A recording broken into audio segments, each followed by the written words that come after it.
12 જૂનનો એ દિવસ કદાચ કોઈ લોકો નહીં ભૂલી શકે, કારણ કે જે રીતે વિમાન દુર્ઘટનાના સમાચાર સામે આવ્યા, બધા લોકો આઘાતમાં સરી પડ્યા, પગ નીચેથી જમીન છે તે પણ સરકી ગઈ, કારણ કે આટલી મોટી દુર્ઘટના લગભગ ગુજરાતવાસીઓએ ક્યારેય નહીં જોઈ હોય કે જે રીતે પ્લેન છે તે ટેક ઓફ થયું અને અચાનક સમાચાર આવ્યા કે આવી દુર્ઘટના સર્જાઈ છે, કેટલા બધા લોકો છે તેમાં માર્યા ગયા. ખાસ કરીને આ પ્લેનની અંદર જે ગુજરાતના ભૂતપૂર્વ મુખ્યમંત્રી વિજય રૂપાણી પણ હતા, એમના સમાચાર પણ લોકોએ સાંભળ્યા અને એ પછી એ વાત સામે આવી કે વિજય રૂપાણી આ પ્લેનમાં બેઠા હતા ત્યારે એમની છેલ્લી વાતચીત કોની સાથે થઈ હતી. સ્વાભાવિક છે કે એમની વાતચીત છે અંજલિબેન સાથે થઈ હશે અમને અને કહી દીધું હશે કે હું થોડી વારમાં આવું છું, પરંતુ એમની સાથે હજુ એક વ્યક્તિ એવા છે કે એમની છેલ્લી વાતચીત વિજય રૂપાણી સાથે થઈ હતી. કોણ છે આ વ્યક્તિ, શું વાતચીત થઈ છે, તેમની વિગતે વાત કરીએ. નમસ્કાર, આપ જોઈ રહ્યા છો નિર્ભય ન્યૂઝ અને હું છું આપની સાથે રિદ્ધિ. લંડન જતા પહેલા જ્યારે તેઓ એરપોર્ટ ઉપર પહોંચ્યા અને અચાનક બધી જ વસ્તુ ચેક કરવામાં આવતી હોય છે, એમની રિસિપ્ટ પણ માંગવામાં આવી વિજય રૂપાણી પાસેથી, પણ એમની પાસે નહોતી. એટલા માટે જે વિજય રૂપાણી છે એમણે પોતાનો જે ટ્રાવેલ એજન્ટ છે એમને ફોન કર્યો અને એક એવું કહ્યું કે મારી પાસે આ રિસિપ્ટ નથી, તું મને મોકલાવ, કારણ કે અહીંયા જરૂર પડી છે. આ છેલ્લી વાતચીત કદાચ વિજય રૂપાણીની અને જે આ ટ્રાવેલ એજન્ટ જે વિમલભાઈ છે તેમની હોઈ શકે છે, કારણ કે એક ઓડિયો અમારી પાસે એ પણ આવ્યો છે વિજય રૂપાણી અને જે વિમલભાઈ છે તે બંનેની વાતચીત જે છેલ્લા ઓડિયો છે તે પણ અમે તમને સંભળાવવા માંગીએ છીએ, કારણ કે કદાચ જ્યારે આપણે આ વાતચીત કરી રહ્યા છીએ અને એમની સાથે સાથે જ્યારે તમે વિજયભાઈનો એ અવાજ છેલ્લો સાંભળશો તો કદાચ તમારી આંખોની સામે પણ વિજયભાઈ આવી જશે અને એમની સાથે સાથે તમને પણ એવું લાગશે કે વિજયભાઈ આપણી સામે જ છે. એમના અમુક અંશ જે એમની વાતચીત થઈ છે, જે ટ્રાવેલ એજન્ટ વિમલભાઈ છે અને સાથે વિજયભાઈ રૂપાણી છે, એમના જે છેલ્લા અંશો છે વાતચીતના, એ અમે તમને જ્યારે સંભળાવવા જઈ રહ્યા છીએ ત્યારે કદાચ તમે પણ એ સાંભળીને એવું જ લાગશે કે વિજય રૂપાણી હજુ પણ આપણી વચ્ચે છે. સૌથી પહેલા તો જે વિમલભાઈ અને વિજયભાઈ રૂપાણી વચ્ચે છેલ્લી વાતચીત કદાચ કહી શકાય એ થઈ, એ સૌથી પહેલા સાંભળીએ. વિમલ, હા સર. બોલો, આપણે બીજી બેંકના પૈસા ભર્યા ને? હા હા, એની રસીદના લોકો માંગે છે. આપી દઉં 2 જ મિનિટ તમે. મને WhatsApp કરો. હા હા, કરી દો. નિર્ભય હા વિમલ, સાહેબ તમને ટિકિટ કોપી મોકલી ને, એમાં નીચે EMD નંબર ને બધું છે જ, એમાં પરચેસ કર્યું ને આપણે એ રેફરન્સ નંબરની નિર્ભય ન્યૂઝ આ કોપી આપો, મોકલો. બરોબર. હા, નિર્ભય ન્યૂઝ. આ ઘટના બની અને એ પછી બધા જ લોકો એક કામમાં જોડાઈ ગયા હતા કે વિજયભાઈ રૂપાણી છે તેમની છેલ્લી વાતચીત કોની સાથે થઈ. કદાચ બધા લોકો કહી રહ્યા છે કે એમની છેલ્લી વાતચીત છે તે અંજલિબેન રૂપાણી સાથે થઈ હતી કે હું બેસી ગયો છું, હું લંડન કાલે પહોંચી જઈશ, આવી બધી વાતચીત થઈ હતી. પરંતુ એમની સાથે હજુ એક આ વ્યક્તિ જે વિમલભાઈ છે છેલ્લા વ્યક્તિ એ હતા કે એમને ફોન કરવામાં આવ્યો, એમને કહેવામાં આવ્યું કે મને તું એક રિસિપ્ટ મોકલ, અહીંયા માંગી રહ્યા છે, મારે અહીંયા બતાવવાની છે. પરંતુ જ્યારે અમે વિમલભાઈ સાથે વાતચીત કરી ત્યારે વિમલભાઈ છે એ વિજયભાઈ રૂપાણીને લઈને શું વિચારી રહ્યા છે, એમની સાથે એમના કેવા સંસ્મરણો જોડાયેલા છે તે સાંભળીએ. જ્યારે મેં વિમલભાઈ સાથે વાતચીત કરી ત્યારે તેઓ શું કહી રહ્યા છે.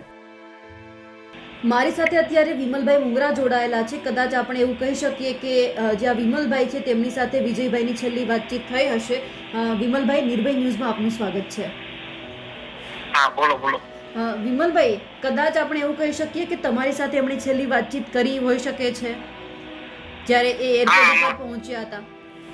હા, અમારે તેમની જોડે 12 વાગે વાત થઈ હતી રિગાર્ડિંગ એમને એડિશનલ બેગ હતી અને એમની શું કહેવાય એટલે રિસિપ્ટ માંગતી હતી, એટલા માટે અમારે 12 વાગે એમની જોડે વાત થયેલી હતી લાસ્ટમાં.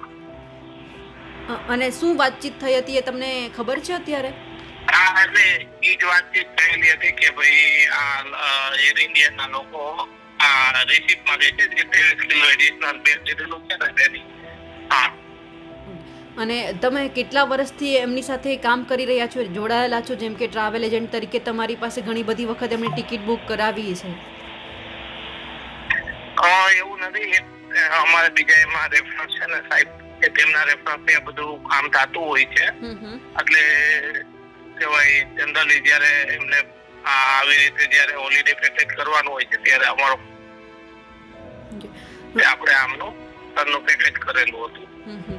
અને પહેલા ક્યારે આવું થયું હતું કે આ રીતે વિજયભાઈ ટિકિટ કરાવી હોય અને પછી કેન્સલ કરવાનું થયું હોય એવું કંઈ?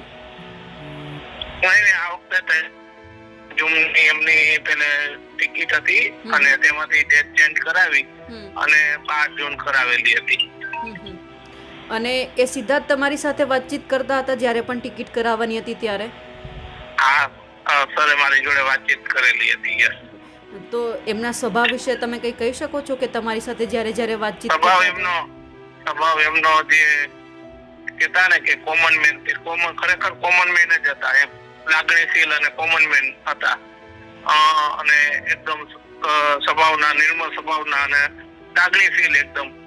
અને આપણે જે રેગ્યુલર વાત કરતા હોય એ રીતે કોમન મેન તરીકે જે વાત કરતા, એમને કોઈ એમના પદ નહીં કે હોદ્દા નહીં કે એમનો ઈગો નહોતો.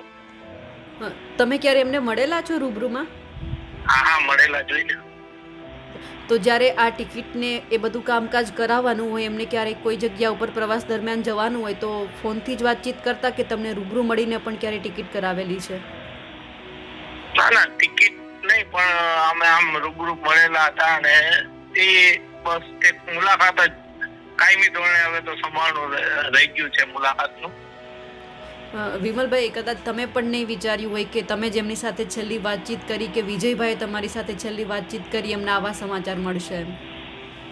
હા, બહુ દુઃખદ ઘટના બની ગઈ ત્યારબાદ, વાત થયા બાદ.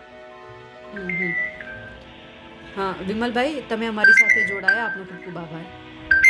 Okay, thank you. વિજયભાઈ રૂપાણીની આ છેલ્લી વાતચીત તમે પણ સાંભળી, અને જ્યારે તમે આ સાંભળી ત્યારે કદાચ તમને પણ એવું લાગ્યું હશે કે હજુ વિજયભાઈ રૂપાણી છે તે આપણી વચ્ચે જ છે, પરંતુ દુઃખ સાથે કહેવાનું છે કે તે હવે આપણા બધાની વચ્ચે નથી. પંચમહાભૂતમાં તેઓ વિલીન થઈ ગયા છે. પરંતુ જ્યારે આપણે એમના જૂના ઓડિયો છે, જૂના વિડીયો છે એ સાંભળશું ત્યારે કદાચ આપણને એવું લાગશે કે ખરેખર આપણે એક એવા મુખ્યમંત્રી ગુમાવ્યા છે જેઓ હંમેશા પોતાને એક ચીફ મિનિસ્ટરના રૂપમાં નહીં પરંતુ કોમન મેનના રૂપમાં જોતા હતા, અને લોકો પણ એમને એ જ રીતે જોતા હતા કે એમને જ્યારે કામ પડતું ત્યારે વિજયભાઈ રૂપાણીને એક ફોન કરતા અને હંમેશા તેમનું કામ થઈ જતું હતું. અમારા અહેવાલને લઈને અને જે રીતે તમે આ એમનો છેલ્લો અવાજ છે તે સાંભળ્યો, તેમને લઈને આપ શું વિચારો છો કમેન્ટ કરીને ચોક્કસથી જણાવજો.